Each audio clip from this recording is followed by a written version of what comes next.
Eu convido você a abrir a palavra do Senhor num texto muito conhecido, talvez como João 3,16, que a minha professora aqui fez a gente falar de divisa. Esse é um tema que a maioria de vocês conhece, que é Mateus, o último capítulo de Mateus capítulo 28, versículos 18 a 20, é o texto chamado A Grande Comissão. E eu quero falar nessa manhã, irmãos, sobre um tema que, se você entrou aqui nessa manhã, você corre um sério risco. Uau, que risco é esse? Eu quero dizer para você com muita propriedade, se você entregou sua vida para Jesus, se Jesus Cristo é o Senhor da tua vida, se Jesus é a solução da tua vida, você tem um chamado. E eu quero falar nessa manhã, quem é discípulo de Jesus tem um chamado.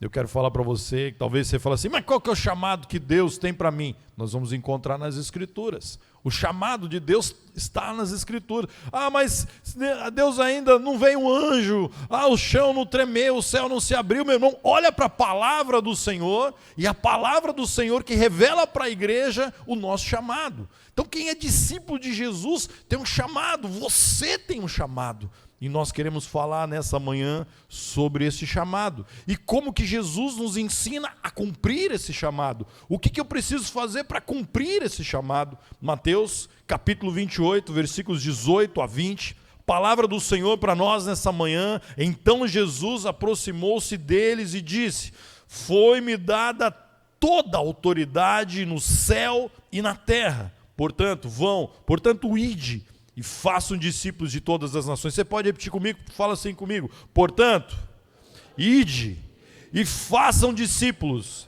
de todas as nações. Esse é o nosso chamado. Portanto, ide e façam discípulos de todas as nações, batizando-os em nome do Pai, do Filho e do Espírito Santo, e ensinando a obedecer a tudo o que eu lhes ordenei, e eu estarei sempre com vocês até o fim dos tempos. Pai, em nome de Jesus, aplique essa palavra no nosso coração, para que possamos entender que temos um chamado. Nos ensina nessa manhã, ó Deus, os princípios, para que possamos aplicar, ó Deus amado, essa verdade nas nossas vidas. Que nenhuma pessoa que entrou aqui, ó Deus, nessa manhã, saia, ó Deus, com dúvidas em relação ao chamado que o Senhor tem para a sua igreja, para cada um dos seus discípulos. Oramos, Pai, em nome de Jesus.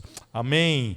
Amém, queridos. Nós temos nesse texto a grande comissão, e nós vamos encontrar nesse texto 3 princípios. Mas na verdade eu creio, Sidney, que são 3 presentes. 3 presentes que Jesus quer ministrar à igreja, para que você cumpra o chamado que o Senhor tem para a sua vida. O primeiro princípio, primeiro presente que nós encontramos aqui no texto é a autoridade. Jesus, meu irmão, é a fonte, é a nossa fonte de autoridade. Versículo 18, então Jesus aproximou-se deles e disse: foi-me dada toda a autoridade no céu e na terra. Certa vez eu estava no estado de São Paulo, e lá no estado de São Paulo tinha uma empresa reformando o asfalto. E quando, não sei se você já teve a oportunidade de estar andando, aí você para porque está reformando do lado de lá da pista, aí você espera até liberar a sua vez. Eu estava lá esperando para liberar a minha vez, e um menino, com todo respeito, um jovem de uns 18, 20 anos de idade, vestido com um colete laranja. Não sei se você já viu pessoas vestidas com um colete laranja, trabalhando no asfalto, né, trabalhando na estrada. E aquele menino, meu irmão, ele que fazia os carros pararem, liberava os carros e fazia os carros pararem para a empresa continuar a reforma do asfalto. E aí estava esperando lá já uns 20 minutos, não aguentava mais, aquele calor à tarde, e assim, não liberava nunca. E de repente ele recebe um rádio, e a pessoa fala: libera essa turma. Eu vi lá do carro: libera essa turma daqui e para a outra. E aí, meu irmão, quando ele recebeu esse áudio, ele foi lá para fechar a pista do outro lado. E aí, meu irmão, viu um caminhão de cana. Não sei se aqui no estado tem muito caminhão de cana. É aqueles caminhões enormes, meu irmão. E vinha aquele caminhão em direção. E o menino com colete laranja, meu irmão, ele vai lá e para na frente do caminhão e faz assim. Rapaz, eu falei, é doido ele. E o caminhão vinha. Aí a hora que o motorista viu aquele braço estendido, aí o caminhão meteu o motorista meteu o pé no freio. Aí o caminhão balançou, meu irmão, para um lado, para o outro. E foi... Parou na frente dele. Eu falei, que menino corajoso. Aí naquele momento Deus falou o seguinte: se um menino de camiseta laranja faz parar um caminhão, quanto mais o meu povo, revestido de toda a autoridade do nome de Jesus. A autoridade do nome de Jesus é que faz a diferença na vida do crente. Não é a nossa habilidade, não são os nossos títulos, não é a nossa capacidade, é a autoridade, o poder do nome de Jesus que faz a igreja, meu irmão, viver aquilo que Deus tem preparado para ela. Quando nós olhamos para esse texto chamado da grande comissão, nós só podemos cumprir a grande comissão porque nós estamos debaixo da autoridade do nome de Jesus. Não há governo, não há político, não há força militar, não há nenhum poder na face da terra, meu irmão, e nas regiões celestiais, que se compara com o poder do nome de Jesus. Quando Jesus morre na cruz, quando ele é sepultado e ele ressuscita, ele paga o preço de todos os povos, línguas e nações, e por causa do sangue de Jesus derramado lá na cruz do Calvário, meu irmão, a igreja recebe, por delegação de Jesus Cristo, a autoridade que ele conquistou lá na cruz do Calvário. Por isso, quando você é chamado para fazer discípulos, você fala assim, eu não tenho capacidade. É verdade, nós não temos capacidade humana. Aí você fala assim, eu sou tímido. É verdade, nós somos tímidos. Ah, eu tenho medo, o que as pessoas vão pensar de mim? Como é que eu vou fazer discípulos? Aí, meu irmão, a diferença é o poder do nome de Jesus na nossa vida, que nos capacita a fazer discípulos. Nós não podemos fazer discípulos na nossa força. Eu lembro certa vez que eu estava discipulando um rapaz, um novo decidido. E quando nós estávamos quase chegando para o batismo, eu fiz uma pergunta para ele. Eu falei assim, você tem algum vício? Porque você não pode ser batizado com vícios. Aí ele falou, olha, eu não tenho vício, mas eu tenho uma luta. E ele compartilhou que quando ele tinha mais ou menos uns 7, 8 anos de idade, o pai dele tinha um açougue, e um dia o pai virou para ele e falou assim, ó, a partir de amanhã eu vou te ensinar, aqui em Sergipe é carnear ou desossar o boi. Os dois, pode ser, vocês entendem quando eu falo carnear o boi ou desossar o boi, vocês estão entendendo, né? Que tem, cada estado tem um nome.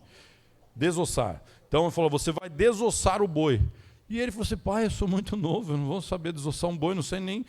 Não, filho, eu vou te ensinar. Você vai aprender e a partir do outro dia você que vai desossar o boi aqui no açougue.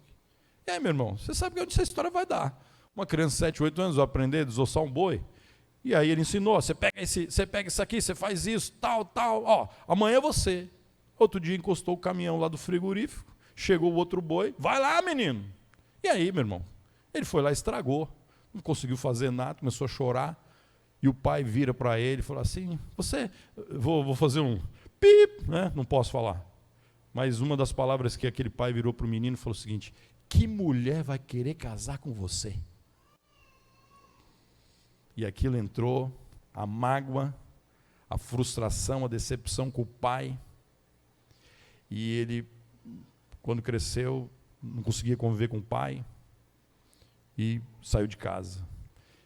E naquela oportunidade fazia muitos anos que ele não conversava mais com o pai. A mágoa, o ressentimento.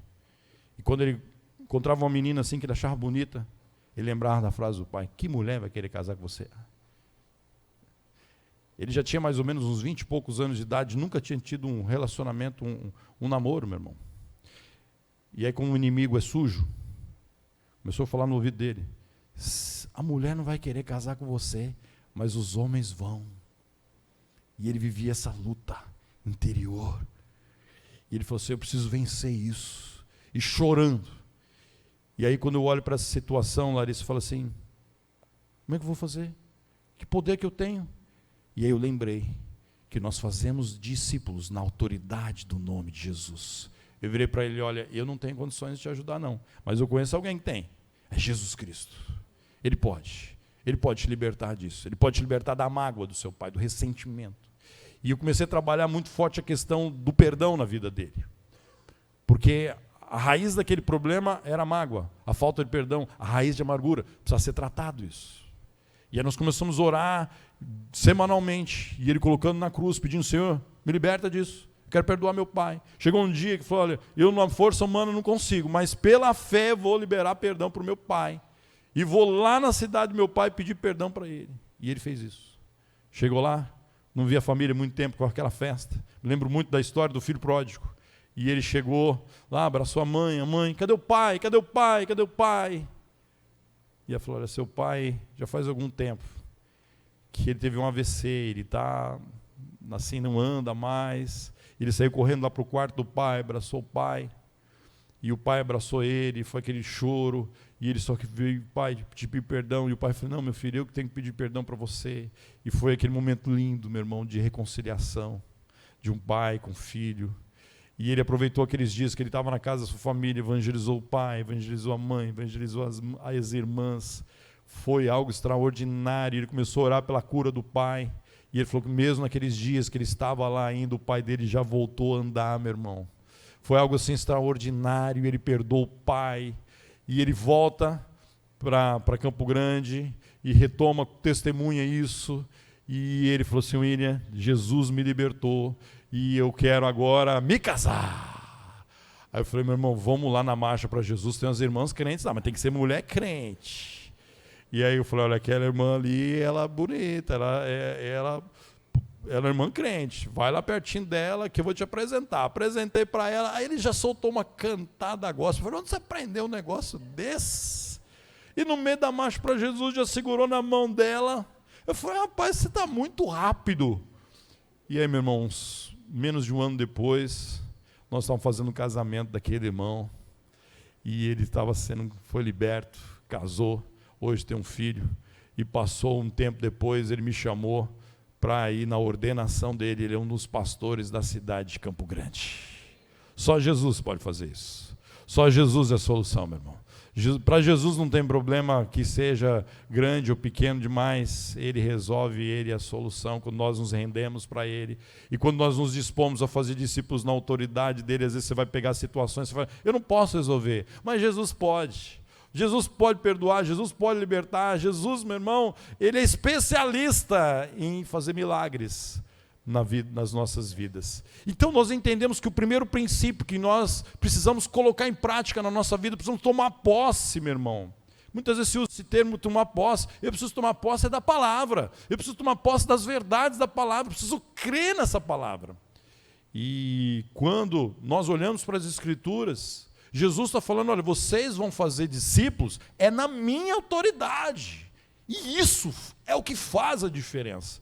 Nós precisamos conhecer uma igreja que durante a semana ande debaixo da autoridade de Jesus. Faça discípulos na autoridade de Jesus. E isso faz toda a diferença. Amém, igreja?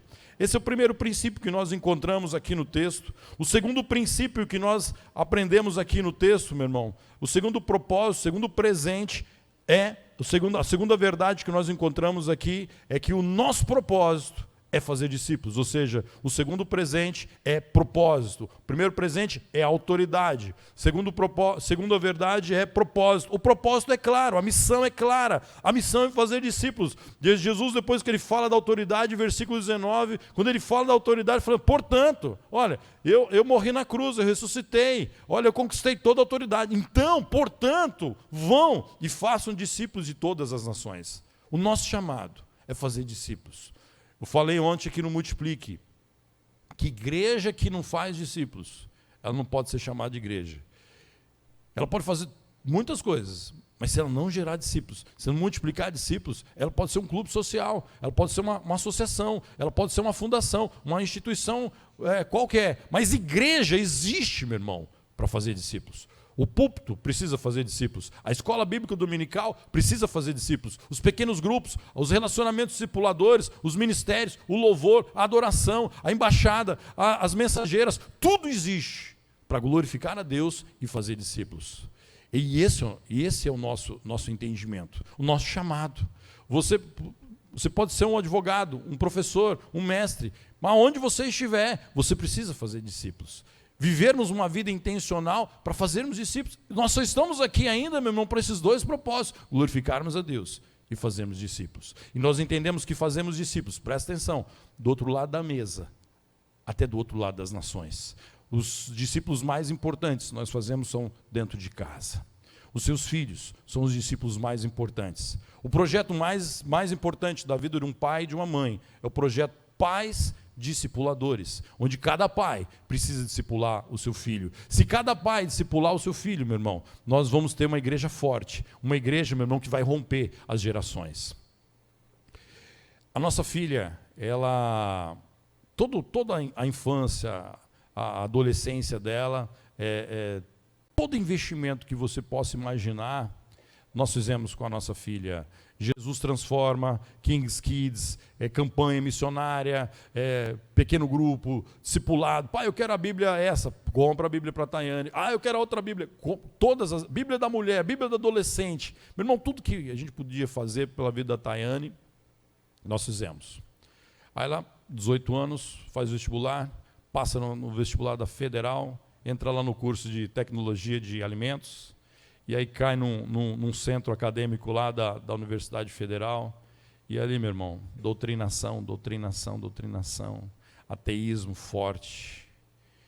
E aí um dia ela chega para mim num sábado e fala assim: pai, a partir de hoje não estou indo para a igreja, não creio mais em Jesus. Meu irmão, foi o segundo dia mais triste da minha vida. O primeiro foi quando eu perdi meu pai, e o segundo quando minha filha me diz um negócio desse. E aquilo ali eu fiquei sem chão. Confesso para os irmãos. E a minha esposa, chorando, falou assim: o que nós vamos fazer? Eu falei: não sei. Tudo que a gente podia ter feito, a gente já fez por essa menina. Aí Deus coloca uma frase no meu coração, e eu quero compartilhar com você nessa manhã: que nós não geramos filhos para o inferno. Nós geramos filhos para a glória do nosso Deus. E aquilo entrou no meu coração. E Deus falou assim: vai orar. Meu irmão, eu sumi com a chave do quarto dela, de repente. Cadê a chave do meu quarto? Não sei. Sumi com a... E eu ia de madrugada. E elas têm um sono pesado. E eu ia de madrugada lá, no quarto dela. E eu não podia orar de voz alta, porque senão eu ia acordar a menina, e eu não queria que ela acordasse. Mas só que eu, de voz baixa, não sei se você me entende, eu gritava. Eu fazia assim, ó. Voz não saía, mas dentro de mim, eu gritava por ela. Eu guerreava por ela. E aí Deus falou depois: vai jejuar. Eu comecei a jejuar, meu irmão. Comecei a jejuar intencionalmente pela minha filha, crendo que Deus ia fazer a obra, porque eu não tinha mais o que fazer. E Deus fez a obra. Chegou um dia, ela me chama a Tânia, minha esposa, e falou assim: pai, mãe, amanhã eu estou voltando para a igreja. Jesus Cristo é meu Senhor, e eu quero servir Ele para o resto da minha vida. Não desista dos seus filhos. Seus filhos são os discípulos mais importantes. Fazemos discipulado do outro lado da mesa, até do outro lado das nações, até do outro lado da rua, até do outro lado de Aracaju, até do outro lado de Sergipe, no Nordeste, no Brasil. Podemos fazer discípulos em todas as nações, mas precisamos fazer discípulos dentro de casa. Quando fazemos discípulos dentro de casa, nós temos autoridade para fazer discípulos fora de casa. Esses são os discípulos mais importantes. Discípulos nós temos que pagar o preço. Meu filho Lucas, nós temos horário na agenda. Eu falo: filho, como é que está a sua semana? Separa um horário, nós vamos fazer discipulado. E é o discipulado mais gostoso da minha vida, meu irmão. Investir na vida do meu filho, abrir a palavra, compartilhar com ele, ouvir o coração dele. Fazemos discípulos do outro lado da mesa, até do outro lado das nações. E de fazer discípulos, meu irmão, em todas as nações, batizando em nome do Pai, do Filho, do Espírito Santo, ensinando a guardar todas as coisas que vos tenho ordenado. E eu lembro que, quando eu tinha 6 anos de idade, meu pai, ele é caminhoneiro, homem muito simples. E nós estávamos viajando, e chegamos num determinado posto da estrada, tinha um hotelzinho. Meu pai falou: nós vamos dormir aqui, e amanhã cedo a gente continua a viagem. E no outro dia cedo nós levantamos para tomar um café, e não tinha café nenhum, meu irmão, no hotel, nada. Meu pai falou: não tem café, vamos embora, vamos tocar a viagem. Aí saímos na porta do hotel, o hotel com a porta trancada. Você acredita um negócio desse? E eu falei: agora como é que nós vamos sair? Tudo fechado. Aí, muro alto. Eu falei: meu Deus. E aí meu pai falou assim: não tem. Aí os outros hóspedes foram descendo, e começaram a chutar aquela porta de ferro, não abria. Tinha 6 anos, meu irmão. E aí meu pai, mais inteligente, começou a olhar e falou, lá no fundo tem um muro, dá para pular, dá para passar pelo muro. Eu falei, mas como é que vão jogar minha mãe para o outro lado lá? Como é que meu avô estava com a gente? Meu avô, meu irmão, eu não ia perder aquela cena. Não sei como é que chama aqui em Aracaju, quando você dá a mão para o outro subir, sei lá, em alguns estados é o pezinho, né? Não sei se... Aqui como é que é? Pé de ladrão. Uau! Então fizeram um pé de ladrão lá para minha mãe. E aí começaram os hóspedes jogarem as pessoas para o outro lado lá, e aí quando foi minha mãe, eu falei, meu Deus. E aí quando foi meu avô é o salgado espanhol, meu irmão, nervoso, não como se faz um negócio desse, eu vou matar o gerente. E continuamos viagem. Aí na volta meu avô, eu lembro que ele falou assim, meu pai, Jonas, se você parar lá naquele hotel, se eu descer lá, eu mato aquele gerente. E aí, o que meu pai fez, meu irmão? O que meu pai fez? Parou exatamente lá no posto. Eu falei, não vou perder um negócio desse. E aí fui com meu pai, e ele foi procurar o gerente, e a hora que o gerente viu que era meu pai, ele ficou branco. Eu perdi meu pai com 17 anos, eu lembro poucas coisas da vida, daquilo que meu pai me falou. Mas essa história está aqui guardada. E aí ele fala assim, então, nós somos aquele hóspede, você deixou a gente e tal, toda aquela história. O gerente começou a dar um monte de desculpa, nos perdoe. Aí meu pai falou assim, não vim aqui para ouvir desculpa, eu vim aqui para pagar a conta. Não vão receber, não vão receber, não, não vão receber. Não, eu vim aqui para pagar a conta, quanto é? Não vou pagar, não vou falar o valor. Aí atrás tem um preço, não sei se você já foi em hotel, tem um preço. Meu pai viu o preço ali da diária, falou, está aqui o dinheiro. Meu irmão, está aqui, ó. Passados alguns anos, estava numa viagem também, e aí você entra num posto de combustível e eles te dão um papel chamado comanda, para você anotar aquilo que você consome e você paga no final. E aí meu filho pegou a comanda dele e colocou no meu bolso, e eu não vi. E paguei a conta, e quando cheguei em São Paulo, e fui trocar roupa, eu olhei que a comanda do meu filho não tinha sido paga. De quem que eu lembrei? Meu pai. Falei, vou voltar lá para pagar a conta. Voltei lá, procurei o gerente, e ele falou assim, eu sou gerente que há 15 anos, eu sei que muita gente sai daqui sem pagar, você é o primeiro para voltar. E eu falei, voltei para pagar a conta. Ele falou assim, não vou cobrar. De quem que eu lembrei? Meu pai. Falei, não, eu quero pagar. Não vou receber, faço questão de pagar. Não vou receber. Aí eu olhei lá e falei, olha, isso aqui deve ser tanto, está aqui o dinheiro. Meu irmão, palavras convencem, exemplos arrastam. Melhor forma de discipulado dentro de casa é o seu exemplo. Pais e mães precisam deixar um legado nessa geração.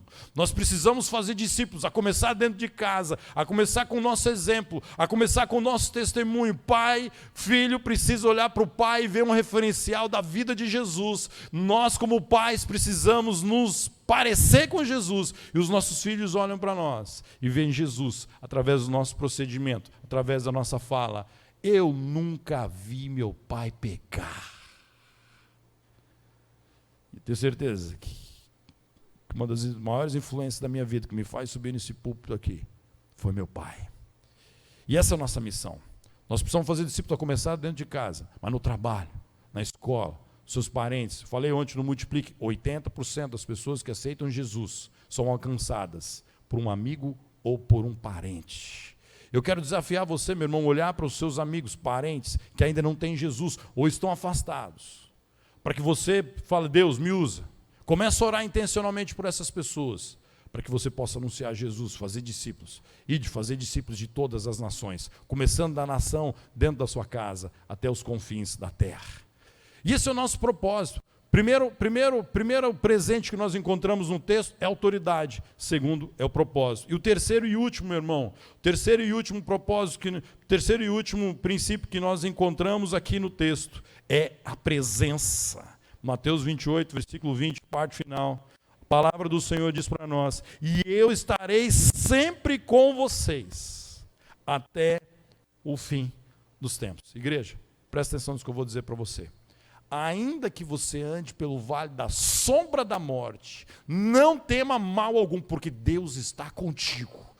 Jesus promete, meu irmão, lá, quando você olha para o Velho Testamento, Deus traz essa promessa no livro de Salmos. No livro de Mateus, Jesus repete isso: e eu sempre estarei com vocês. Não importa o momento que você esteja vivendo, talvez você esteja vivendo um luto, talvez você foi traído, talvez você está vivendo um momento de enfermidade, de desemprego, talvez você está vivendo um momento conturbado na sua vida. Jesus não abre mão de estar com você.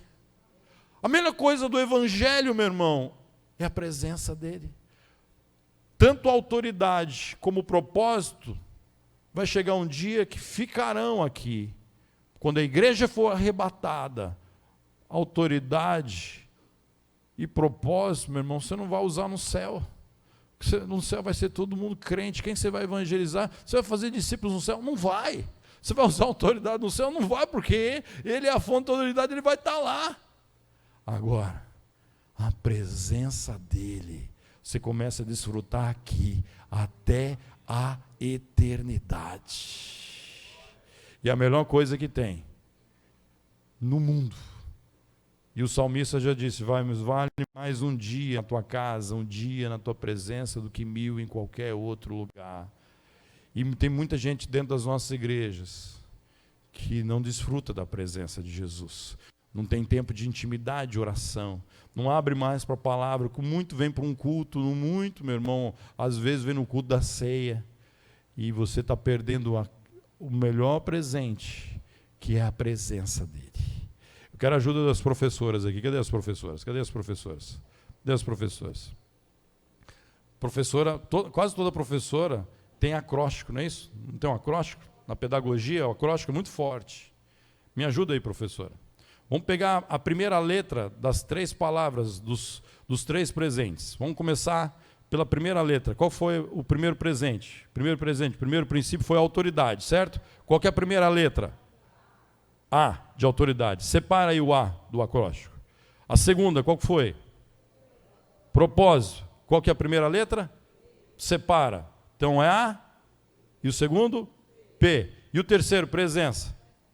Qual que é a primeira palavra? Primeira letra? P. Junta as 3 letras. Dá o quê? Dá o quê? APP.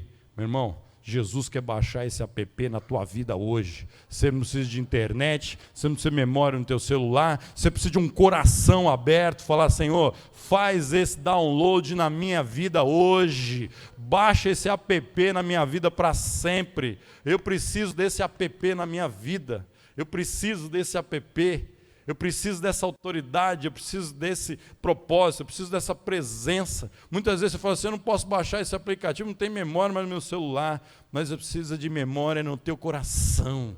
Será que teu coração está aberto para você receber esse app?